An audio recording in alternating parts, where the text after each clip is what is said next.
अच्छा, तो dear students, carbohydrates finally हमारा हुआ कंप्लीट। अब उसके जो एमसीक्यूज पास पेपर में आए हुए हैं तो वो हम डिस्कस करते हैं। ठीक है, आसान है, मुश्किल नहीं है, बस डिस्कस करते हैं। अच्छा, ये मैंने यूएचएस के निकाले हैं। ठीक है, तो आपके पास अगर जो भी हो ना, जो भी हो आप मुझे शेयर कर देना, मैं वो भी सॉल्व करा दूंगा, या फिर मुझसे कमेंट में पूछ लेना कोई भी एमसीक्यू जो समझ ना आए तो मैं वहाँ पे रिप्लाई दे दूंगा। ठीक है, पहला MCQ, which of the following gives blue colour with iodine. कौन है यहाँ पे जो कौन मतलब इनमें से कौन सा जो है वो ब्लू कलर देता है जब आयोडीन की टेस्ट करते हैं। सबसे पहले आयोडीन की टेस्ट मैंने आपको बताया कि आयोडीन की टेस्ट हम क्यों करते हैं। अगर नहीं पता तो प्रीवियस लेक्चर लाजमी देखना। ठीक है, तो वहाँ पे मैंने बताया कि आयोडीन टेस्ट क्यों करते हैं। आयोडीन टेस्ट सबसे पहले क्यों करते हैं हम, पॉलीसेकेराइड्स कि किसी में पॉलीसेकेराइड है या फिर नहीं, पॉलीसेकेराइड है या फिर नहीं। अगर ब्लू है तो वहाँ पे हमें क्या मिलेगा, स्टार्च मिलेगा। ठीक है, अगर रेड है तो वहाँ पे हमें क्या मिलेगा, ग्लाइकोजन। ठीक है, ग्लाइकोजन लिख लेना। अगर कलर ही नहीं है, नो कलर, अगर कलर ही ना निकले तो वहाँ वहाँ पे हमें क्या मिलेगा, सेल्यूलोज मिलेगा। वहाँ पे क्या मिलेगा, सेल्यूलोज। ठीक है, तो ये अब ऑप्शंस पढ़ते हैं। ये समझ आया। विच of the following gives blue colour, blue colour कौन देता है, इजी सवाल, कौन देता है, स्टार्च ही देता है। ठीक है, तो बस ऐसे सवाल आते हैं इजी, बस याद रखना होता है आपको। ठीक है, विच of the following has 1,4 glycosidic linkage. अच्छा, ये मुश्किल हो सकता है, किस किस में ग्लाइकोसिडिक लिंकेज है। यहाँ पे जितनी भी ग्लाइकोसिडिक लिंकेज है ना वो हम यहाँ पे लिखते हैं। पहले मैं इसको छोटा कर लूँ, जितनी भी है ना सारी यहाँ पे लिखते हैं फिर से। ठीक है, हाँ, अच्छा ये हमने पढ़ी थी। ठीक है, सक्रोज में कौन सी थी, अल्फा 1 2 होती है। मेल्टोज में कौन सी होती है, अल्फा 1 4। लैक्टोज में कौन सी होती है, बीटा 1 4। सेलोज में कौन सी होती है, बीटा 1 4। ठीक है, स्टार्च में भी होती है। तो अब क्वेश्चन हम देखते हैं, ये हमने पढ़ा था, मैं जस्ट एक ओवरव्यू दे रहा था फिर से again.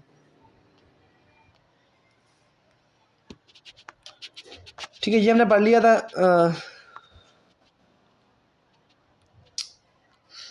Which of the following has alpha. अब यहाँ पे हाईलाइट नहीं किया होगा यहाँ पे अल्फा का कह रहे हैं या फिर बीटा का कह रहे हैं। यहाँ पे जस्ट पूछ रहे हैं, क्या पूछ रहे हैं कि किस में 1,4 ग्लाइकोसिडिक लिंकेज होती है। सेलुलोज में होती है, हाँ होती है। कौन सी होती है, बीटा वाली।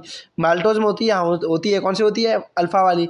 अमाइलोज में होती है, हाँ होती है। कौन सी होती है, अल्फा वाली। ठीक है, तो सब में होती है अल्फा, अल्फा नहीं, सब में कौन सी होती है, 1,4 वाली ग्लाइकोसिडिक लिंकेज होती है। तो ठीक है, यहाँ पे ऑप्शन क्या होगा, डी। ओके,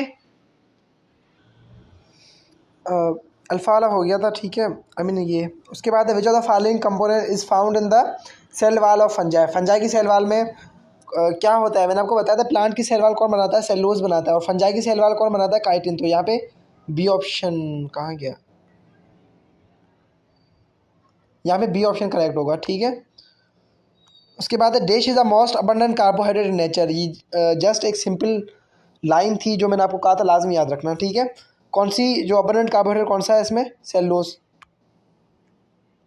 पढ़ा हुआ है ये, देखो इतनी आसान टेस्ट आती है। अब आप खुद सोचो, अगर ध्यान से पढ़ोगे टेस्ट आसानी होगी। देश आर द मेजर साइट्स, यहाँ पे एक भी चीज़ हमने नहीं छोड़ी हुई, जितने भी कार्बोहाइड्रेट्स। बाकी एक एक्स्ट्रा टॉपिक्स है ना वो हम छोड़े, और उनके एमसीक्यूज भी मैंने यहाँ पे काउंट नहीं किए हैं। ठीक है, क्योंकि वो जब पढ़ेंगे सही से तो उनके एमसीक्यूज मैं यहाँ पे काउंट करूँगा। These are the major sites for the storage of glycogen in animals body. Animals body में ग्लाइकोजन, सबसे पहले ग्लाइकोजन का पता होना चाहिए। ग्लाइकोजन क्या है, ग्लाइकोजन क्या है, एक स्टोरेज कार्बोहाइड्रेट है। और स्टोरेज कार्बोहाइड्रेट कहाँ पे पाया जाता है, ठीक है, एनिमल की बॉडी में पाया जाता है। ठीक है, और बॉडी में कहाँ पे पाया जाता है, ये बस वही पूछ रहे हैं, कहाँ पे पाया जाता है, मसल्स और लिवर में, लास्ट टाइम हमने पढ़ा था।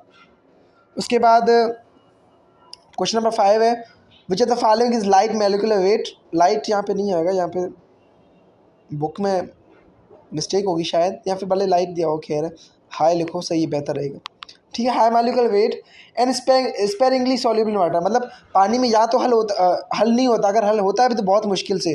वो कौन हल सॉरी सॉल्युबल कौन नहीं होता, polysaccharides. Okay, starch is present in tuber fruits, ठीक है, एंड ग्रेन्स, ठीक है, but absent in animal cells. ठीक है, अब ये कह रहे हैं कि स्टार्च जो है वो ट्यूबर में पाया जाता है, फ्रूट्स में पाया जाता है, ग्रेन्स में पाया जाता है, लेकिन एनिमल सेल्स में नहीं होता। ठीक है, एनिमल सेल्स में नहीं होता, ठीक है समझ गए।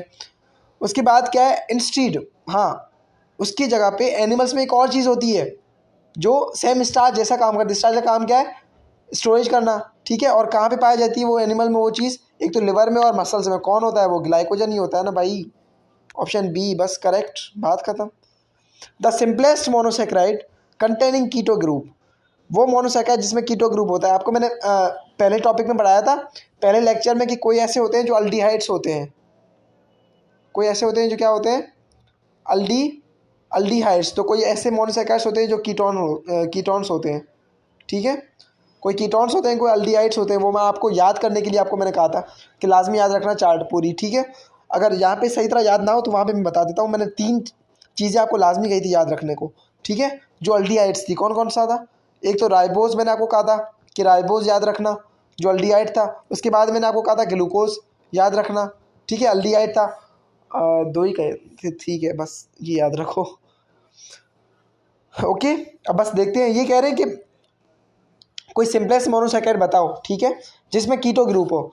यहाँ पे नाम में अल्डिहाइड दिया हो तो ये तो कीटो ग्रुप हो ही नहीं सकता, पहली बात। राइबोज का मैंने बताया कि अल्डिहाइड ग्रुप है, ग्लूकोज का मैंने बताया कि अल्डिहाइड ग्रुप है। बचा कौन, ऑप्शन सी बचा। चालाकी ट्रिक आपने चेक की, ठीक है, कैसी थी। अगर कोई मिसाल तो कोई सवाल नहीं आ रहा ना आपको, ठीक है, तो आप देखिए ऑप्शंस दूसरे आपको मैच हो रहे हैं या नहीं। अगर आपको ये चीज़ नहीं आ रही थी मिसाल, तो मैं एज्यूम करता हूँ कि ये चीज़ नहीं आ रही थी, लेकिन आपको ये तो पता है ना, आपको ये तो मैंने पढ़ा है, ये आपको पता है कि राइबोज जो है वो अल्डिहाइड है, ग्लूकोज जो है वो अल्डिहाइड है, ये मैंने आपको बताया। और दूसरी बात कौन सी, कि यहाँ पे नाम में अल्डिहाइड दिया हुआ है, ग्लिसरॉल अल्डिहाइड, यहाँ पे नाम में अल्डिहाइड दिया हुआ है तो ये अल्डिहाइड ही होगा ना, ठीक है। बचा कौन, ऑप्शन सी बचा, तो बस यही करेक्ट होगा, बात खत्म। 8वां सवाल है, dash are the specific structures related to monosaccharides. Monosaccharides में कौन से जो स्पेसिफिक अच्छा, यहाँ पे घुमा फिरा के पूछा हुआ है, एक सिंपल सवाल है कि यहाँ पे इनों में से कोई कौन मोनोसेक्राइड है। यहाँ पे घुमा के आपको पूछा हुआ है कि स्पेसिफिक स्ट्रक्चर ये वो, ठीक है। बस मोनोसेक्राइड्स में कौन कौन से हैं मैंने आपको बताया था, मोनोसेक्राइड्स, ठीक है, सारे वहाँ पे चार्ट पूरी थी। तो यहाँ पे ग्लाइकोसिडिक, ये तो एक बॉन्ड है, इसे छोड़ दो। कीटो ग्रुप, ये भी एक ग्रुप है, इसे छोड़ दो। माल्टोज क्या है, डाइसेक्राइड है, इसे भी छोड़ दो। बचा कौन, फ्रक्टोज, फ्रक्टोज क्या है, मोनोसेक्राइड है, टिक कर लो, बात खत्म, ठीक है। आसान है या नहीं, ये सब ऊपर से जा रहा है। General formula monosaccharide, general formula monosaccharide क्या है, CnH2n। देखो यहाँ पे CnH2n कहाँ पे है, CN, ठीक है, H2n, बस यहाँ पे ऑप्शन ए, बात खत्म। यहाँ पे दूसरे, चलो दूसरे ऑप्शंस भी देख लेते हैं, ठीक है। यहाँ पे क्या लगा, CnH2n, ऐसा है ही नहीं। CN2n ऐसा है ही नहीं, H भी है यहाँ पे, ठीक है। CnH2n-n ऐसा भी नहीं है। बचा कौन, यही बचा ना, CnH2n, पढ़ा था हमने या नहीं, CnH2n पढ़ा था, बस बात खत्म। उसके बाद क्या है, the bond formed between glucose and fructose, कौन सा बनता है, इजी सवाल। ग्लूकोज और फ्रक्टोज पहले मिलके क्या बनाएंगे, ये याद रखना, क्या बनाएंगे, सक्रोज बनाएंगे, ठीक है, हमने पढ़ा था। और जो बॉन्ड होता है वो कौन सा होता है, अल्फा 1 2, ये रहा, दिख रहा है, ऑप्शन बी। क्वेश्चन नंबर 11 है, ग्लाइकोसिडिक बॉन्ड, ठीक है, glycosidic is bond is formed by, कैसे बनते हैं। सबसे पहले तो ये बॉन्ड कब बनेगा, जब हाइड्रोलाइसिस होगी। कब बनेगा, हाइड्रोलाइसिस, ठीक है। हाइड्रो मीन्स किसी चीज़, कोई बड़ी चीज़ टूटेगी, कैसे टूटेगी, जब हम इसमें पानी ऐड करते हैं, वाटर क्या करते हैं, वाटर ऐड करते हैं। ये जो बॉन्ड जो होता है, बॉन्ड किस में होता है, या तो मेल्टोज में होगा, जाहिर सी बात है, मोनोसेक्राइड में तो बॉन्ड होगा ही नहीं ना। बॉन्ड तब होगा जब दो चीज़ें मिलेंगी, ठीक है, दो चीज़ें मिलेंगी, जो बॉन्ड तब होगा। अब उन दो चीज़ों को अलग करना होगा, कैसे अलग करेंगे, हाइड्रोलाइसिस से अलग करेंगे। हाइड्रोलाइसिस में क्या होता है, एडिशन ऑफ वाटर को ऐड करके हम उस चीज़ को दफा करते हैं, okay.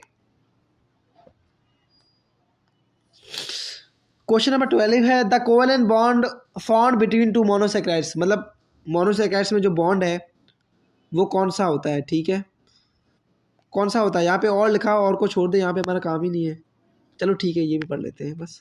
The covalent bond or bridge between two monosaccharides to form, ये सेम ही सवाल है कि जब दो कोई डाइसैकेराइड बनता है उसमें जो बॉन्ड होता है, जो मोनोसैकेराइड मिलकर जो बॉन्ड बनाते हैं, वो बॉन्ड कौन सा बनाते हैं? बताया था मैंने, बताया था, बताओ कौन सा है इसमें? ए बी सी डी या पता ही नहीं है? Option D. वाह, अच्छा ऐसे टिक करते हैं, ठीक है, ऑप्शन डी सही है ऐसे। Which is an example of disaccharide, इसमें डाइसैकेराइड कौन कौन सा है? ठीक है, सबसे पहले डाइसैकेराइड मैंने आपको 3 बनाए थे, कौन कौन से थे? एक सक्रोज बनाया था, दूसरा कौन सा बनाया था? माल्टोज बनाया था, तीसरा कौन सा बनाया था? लैक्टोज बनाया था। बस देखो इसमें अगर तीनों में से एक कोई है तो वही डाइसैकेराइड होगा। लैक्टोज है तो बस यही होगा। ग्लाइकोजन पॉलीसेकेराइड है, स्टार्च पॉलीसेकेराइड है, फ्रक्टोज मोनोसेकेराइड है। सब खत्म, सब गलत। सही कौन से है? कौन सा है? जस्ट ये हमारा लैक्टोज। ओके, आसान थे या नहीं? बस ऐसे ही सवाल आएंगे, बिल्कुल आसान आएंगे, कोई भी मुश्किल नहीं है। बस बात ये है ना कि ध्यान दे के पढ़ो। ओके।